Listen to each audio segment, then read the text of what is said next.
అది లేదు.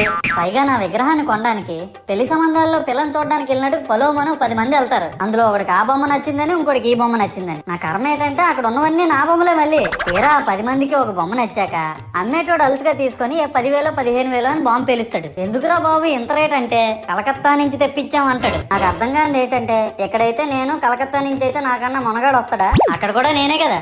ఇలా నన్ను బజార్లో పెట్టి బేరం ఆడి నా మొహానికి ముసుగేసి వ్యాన్ ఎక్కిస్తారు. ఆ వ్యాన్ డ్రైవర్ గాడు నేను ఉన్నానని కూడా చూడకుండా ఏదో ఆలోచించుకుంటా డ్రైవ్ చేస్తా గతకల్లో గబ్బి గుబ్బి అని తెంచేసి నా కాల్లో చెయ్యి ఎరగొట్టేస్తాడు. ఈ విషయం చందాలు ఇచ్చిన చిన్నోళ్ళకి తెలిస్తే మళ్ళీ ఇరిగిపోయిన బొమ్మ పెట్టకూడదని ఏ బొమ్మ రాసి కవర్ చేసేస్తారు. సరేలే జరిగిందేదో జరిగింది, నా భక్తులే కదా కూల్ బ్రో అని చిల్లయ్యే లోపు నన్ను పందిర్లో పెట్టి ముసుగు తీసి నాకన్నా పొడుగున్నే సౌండ్ బాక్సులు 2 నా చెవులు పక్కన పెట్టి డీజే గణేష్ బ్రో అని చెప్పి నా పాటలను కూనీ చేస్తారు. సరేలే పిల్లలు కదా ఇప్పుడు కాకపోతే ఎప్పుడు ఎంజాయ్ చేస్తారు, కాసేపట్లో పూజ స్టార్ట్ చేస్తారని వెయిట్ చేస్తా ఉంటే ఆ 5 రూపాయల వ్రతకల్పన బుక్ చూస్తే